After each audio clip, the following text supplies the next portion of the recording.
એવા ઘરનું શૂટિંગ કરશે, વિડીયો બનાવશે અને પછી યુટ્યુબમાં મૂકશે.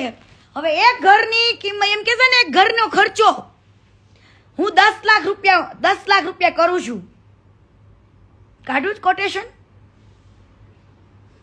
કોટેશન. જે રીતનું એ ઘર બનાવે ને એ 4.5 લાખ રૂપિયામાં રેડી થાય.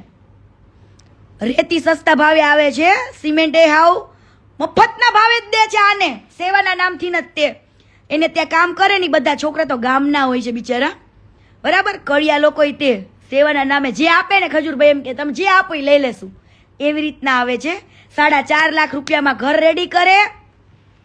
એ જ વિડીયો એને એટલા બધા વ્યૂઝ મળે ને, એવા જ વ્યક્તિનો હાથ પકડે, એવા જ વ્યક્તિનું ઘર બનાવે અને એવા જ વ્યક્તિને ખબર નથી 4.5 લાખ રૂપિયામાંથી આ વ્યક્તિ યુટ્યુબમાંથી 20-25 લાખ રૂપિયા કમાય. કેટલા?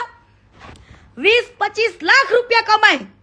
4.5. હવે તમે 20-25 લાખ રૂપિયા કમાતા હોય તો 4.5 લાખ રૂપિયા ન ખર્ચી શકો? અમેરિકામાંથી, ઓસ્ટ્રેલિયામાંથી, દુબઈમાંથી અને ફંડ આવે તોય કોઈ દિવસ આ વ્યક્તિએ માર્કેટમાં એવું નથી કીધું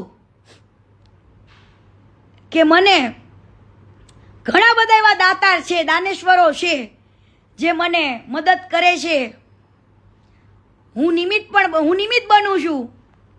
એવું આને ક્યારેય ના કીધું. આને પબ્લિકને ખાલી એટલું જ કીધું, હું કરું છું. કોણ કરે છે? હું કરું છું.